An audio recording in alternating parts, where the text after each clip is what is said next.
You're in a foxhole somewhere in France. It's November 1944, and you haven't eaten in 2 days.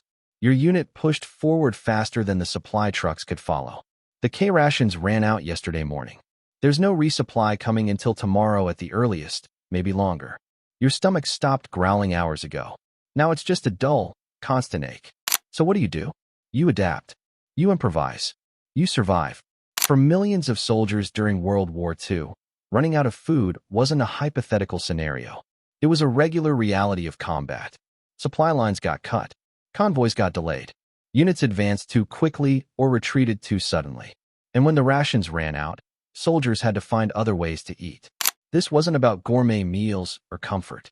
It was about staying alive and staying combat ready. A hungry soldier is a weak soldier, and weakness on the battlefield costs lives. Your hands shake. Your thinking slows. Your aim suffers. After 3 days without proper food, you're operating at maybe 70% capacity.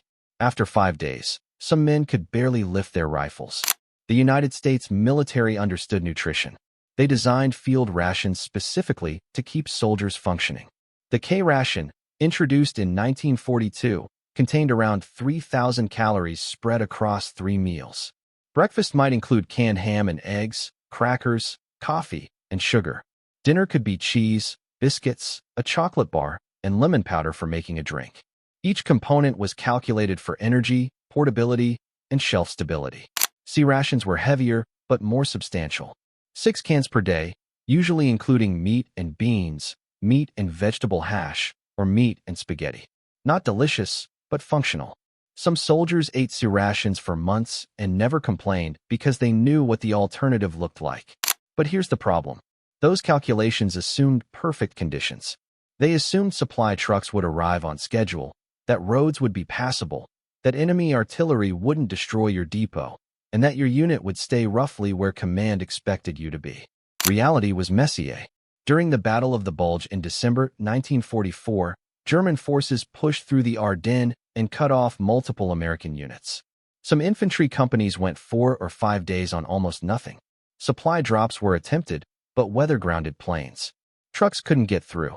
Men ate snow to fill their stomachs and chewed on frozen bits of old rations they found in abandoned positions. In the Pacific, the jungle itself was an obstacle. Roads barely existed.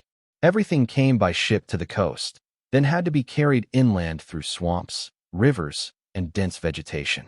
A unit fighting 2 miles from the beach might not see resupply for a week. Rations got wet, spoiled, or were simply too heavy to carry in sufficient quantities. Even in Italy, where the terrain was less hostile than the Pacific, the mountains made logistics a nightmare. Mules carried supplies up narrow paths to forward positions. Sometimes the mules didn't make it. Sometimes they did, but half the load was lost along the way. And then there was combat itself. You can't exactly pause a firefight to eat lunch. When you're pinned down by machine gun fire or artillery is falling on your position, food becomes the last thing on your mind. But after the shooting stops, after you've been in that position for 18 hours, hunger comes back with a vengeance. Officers try to manage rations carefully. Soldiers were ordered to make their K rations last, to save portions for later, to ration the rations. But when you're cold, exhausted, and terrified, self-control becomes harder. Some men ate everything in the first few hours, then had nothing left when they needed it most. Other times, rations simply got destroyed. A mortar round lands near your pack. Everything inside is shredded. You jump into a river to cross under fire, your bag fills with water, and the rations inside turn to mush. Or maybe you had to ditch your pack entirely to move faster during a retreat, and with it went 2 days of food. The official army solution was to maintain supply discipline and keep the logistics chain flowing. That worked most of the time, especially by 1944 when American industrial production was at its peak. But most of the time isn't all of the time. And in those gaps, when the system failed or couldn't keep up, soldiers had to rely on something older than modern logistics: human ingenuity and the will to survive. In this video, we'll look at the real methods soldiers used when official rations disappeared.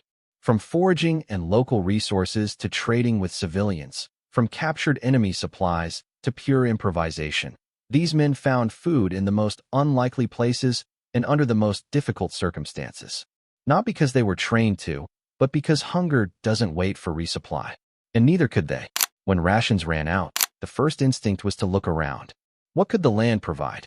In Europe, soldiers learned quickly which plants were edible. Dandelion greens, wild onions, and various berries became emergency supplements.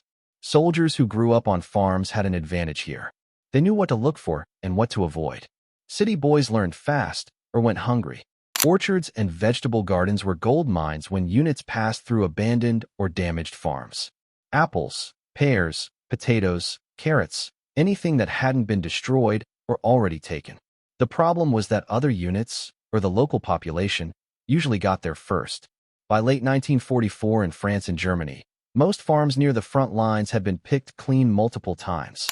Water sources became crucial. Rivers and streams meant fish. Soldiers fashioned crude fishing lines from parachute cord and made hooks from bent wire or scavenged metal. It wasn't sport fishing. It was survival. A single trout could feed 2 men for a day. In the Pacific theater, the situation was different but equally challenging. Jungle environments offered coconuts, breadfruit, and various edible plants, but they also required knowledge. Eating the wrong plant could make you violently ill or worse. Some units had local guides or scouts who knew the terrain. Others learned through trial and dangerous error. Chickens were particularly valuable. If a soldier found a chicken near an abandoned farmhouse, that bird didn't last long. Fresh eggs were even better, a source of protein that could be eaten raw if necessary. But poultry was rare. Most had been taken by retreating forces or eaten by civilians trying to survive themselves. The reality was brutal. Foraging worked best when you had time and relative safety. During active combat or rapid movement, there was no time to hunt for mushrooms or check streams for fish. You ate what you could carry and hoped resupply would come soon. When local resources weren't enough, soldiers turned to trade. And they had valuable currency: cigarettes, chocolate, and military equipment. Cigarettes were gold. Even soldiers who didn't smoke kept their cigarette rations because they could be traded for almost anything. A pack of American cigarettes could buy fresh bread, eggs, or even a small chicken from a local farmer. In some areas, cigarettes were more valuable than actual currency. Chocolate bars from K rations and C rations were another powerful trade good. Children especially would do almost anything for a Hershey bar. In return, soldiers might get information about where to find food or access to a family's hidden food stores. Coffee was equally valuable in Europe. Real coffee had become scarce for civilians by 1943 in many occupied areas. A handful of ground coffee could be traded for a warm meal or a place to sleep in a barn where it was dry and relatively safe. But trading had risks. Not every civilian could be trusted. In contested areas, you never knew who might be sympathetic to the enemy. Some soldiers were ambushed or betrayed after making contact with locals they thought were friendly. The calculus was always present. Is the food worth the risk?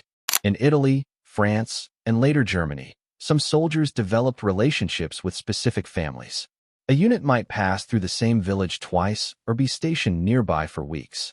In these cases, real exchanges developed. Soldiers offered protection, shared medical supplies, or helped with labor, and in return, families shared what little food they had. The relationship between soldiers and civilians was complex. In liberated areas like France, locals were often generous when they could be. In Germany, especially in the final months of the war, civilians were just as desperate and hungry as anyone else. There was less to trade and more suspicion on both sides. Sometimes the best source of food was the enemy.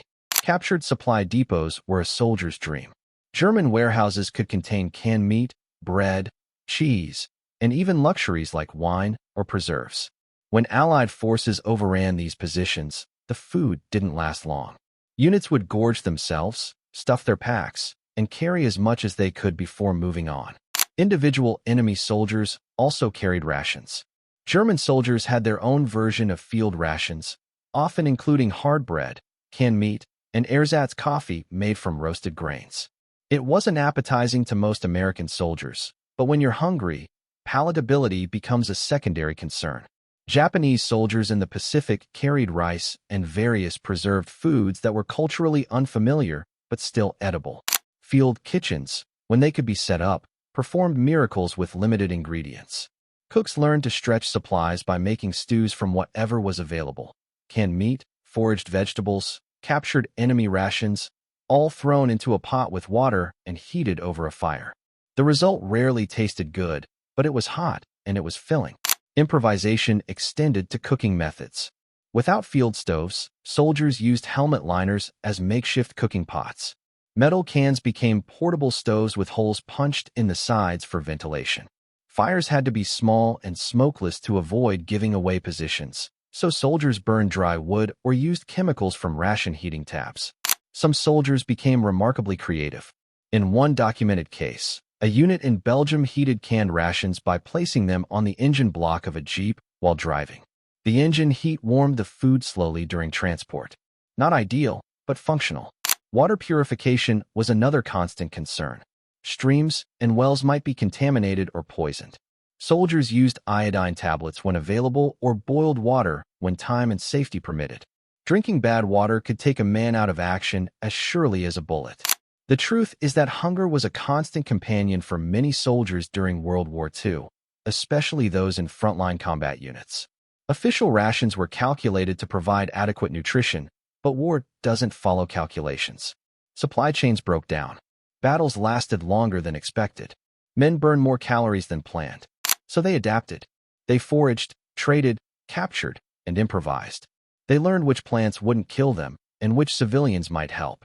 They ate foods they'd never heard of and cooked in ways their mothers would never recognize. Survival wasn't just about defeating the enemy. It was about making it to tomorrow with enough strength to keep fighting.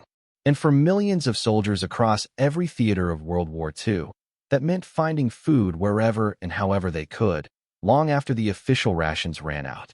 The ability to adapt, to survive on almost nothing, became one of the defining characteristics of the World War II soldier. Not because they wanted to, but because they had no other choice.